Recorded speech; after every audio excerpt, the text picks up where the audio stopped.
But first, I want to return to the absurd decision today from the government to subsidise the wages of private sector childcare workers. Now, in specific terms, it's a 15% pay rise. It'll cost you $3.6 billion a year, and that's on top of the many billions you already pay for childcare. Between 2019 and 2023, childcare subsidies increased from $8.1 billion to almost $13 billion.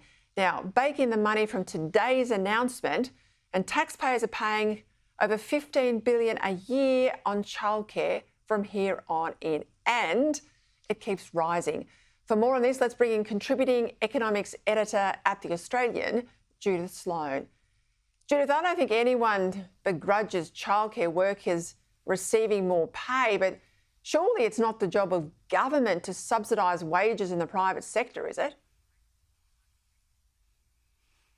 Well, Peter, everyone wants more pay, so I think we can discard that as an argument. Look, I think we knew this was coming. There was a very big dollar amount attached to the contingency line in the budget this year, and so that's probably where it's going to be funded from. When I say funded from, of course, they're predicting a deficit, so they'll be borrowing the money. But, yeah, look, I totally agree with you. You know, they set the precedent with aged care. You know, they want to back a big pay rise.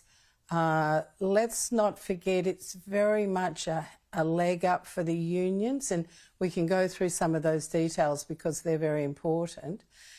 They know that the end user, the parents, can't afford a big increase in the fees, so the taxpayer's on the hook. Is this good policy? No, it's terrible.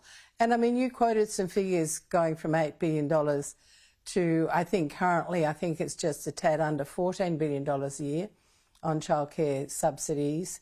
If we go back, you know, even 15 years ago, it was quite a small amount of money. So it's just been an upward movement year in, year out. And as you say, you know, there's a lot of private sector involvement, and the investors probably do quite well out of this.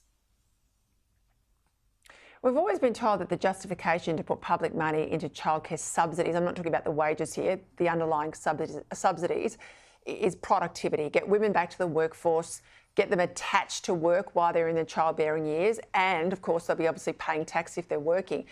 But I went through this at the top of the show. I think a lot of viewers would be really surprised to know you can still get a childcare place and the subsidy even if you're not in paid work. Now, that makes a mockery of any argument that this is an economic measure, and take us through this connection to the unions, because I think you're absolutely spot on. Well, of course, you know, they don't really care whether the participants, the parents, are engaged. It's called the activity test. They don't really care. They just want the children in the centre and the subsidies attached to it. I mean, yeah, I agree with you. I think, you know, in exchange for these subsidies, we should expect participation in the workforce. But here's a really important point. This is subsidies only for centre-based care, right? So if you want to go for other forms of care, if you want to, say, involve your neighbour, if you want to have a nanny, no, those are not subsidised activities. So you're actually distorting the form of childcare that's available for subsidy, and that is the link with the unions, because obviously, like, nannies aren't going to become unionised, home-based care workers aren't going to become unionised. So this is very much a link to a union leg up, because if you look at the details, centres will only get this subsidy on two conditions. One is that they enter into either a multi-employer enterprise agreement with the unions or a single enterprise agreement with the unions. And I think also they have to enter into an arrangement, which is a bit of a joke, that for 1 year and 1 year only, they will restrict fee increases to, I think, a little over 4%. Who knows what happens in the next year?